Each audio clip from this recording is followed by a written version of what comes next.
അതെ, ഇൻഫ്ലുവൻസർ ദിയെ കൃഷ്ണയെക്കുറിച്ച് വിമർശനങ്ങൾ വരാത്ത നാളുകൾ സോഷ്യൽ മീഡിയയിൽ കുറവാണ്. ഒന്നുമല്ലെങ്കിൽ മറ്റൊരു വിവാദമായി ദിയ എപ്പോഴും ചർച്ചകൾ ഉണ്ടാകും. അമ്മയായ ശേഷം ദിയ പങ്കുവെക്കുന്ന പല പോസ്റ്റുകളും യൂട്യൂബ് ചാനലുകളിലെ പരാമർശമെല്ലാം വിമർശിക്കപ്പെടുന്നുണ്ട്. കുഞ്ഞിന്റെ കാര്യത്തിൽ ദിയ അശ്രദ്ധ കാണിക്കുന്നു എന്നായിരുന്നു ആദ്യം വന്ന വിമർശനം. 3 മാസം പോലും പ്രായമില്ലാത്ത കുഞ്ഞിനെയും കൊണ്ട് സിനിമാ തിയേറ്ററിൽ പോയത് ഇതിൽ ആദ്യ വിമർശനം വന്ന കാര്യം. പിന്നീട് പല വിഷയങ്ങളിൽ വിമർശനം വന്നു. എന്നാൽ സ്വന്തം കുഞ്ഞിനെ വളർത്താൻ തനിക്കറിയാമെന്നും മറ്റാരുടെ ഉപദേശം വേണ്ടെന്നും ദിയ പലതവണ വ്ളോഗുകളിൽ പറഞ്ഞു. എന്നിട്ട് ഉപദേശിക്കുന്നവർ ഏറെ. ദിയ ഇൻസ്റ്റാഗ്രാം സ്റ്റോറിയിൽ പങ്കുവച്ച വീഡിയോ ആണ് ഇപ്പോൾ റെഡിറ്റിൽ ചർച്ചാ വിഷയം.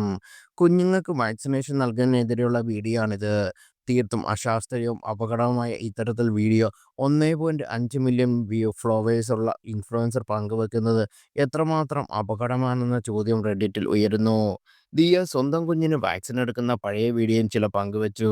സ്വന്തം കുഞ്ഞിനെ സേഫാക്കി ബാക്കിയുള്ള മക്കൾക്ക് എന്തോ ആയിക്കോട്ടെ എന്ന് പറഞ്ഞ് ഇങ്ങനെ സ്റ്റോറി ഇടാനുള്ള ധൈര്യം എന്നാണ് അത്തരത്തിലുള്ള ഒരു കമന്റ്. ഇത്തരത്തിലുള്ള സെലിബ്രിറ്റികളെ വിമർശിക്കുകയും തിരുത്തുകയും വേണമെന്ന വാദവും വന്നു.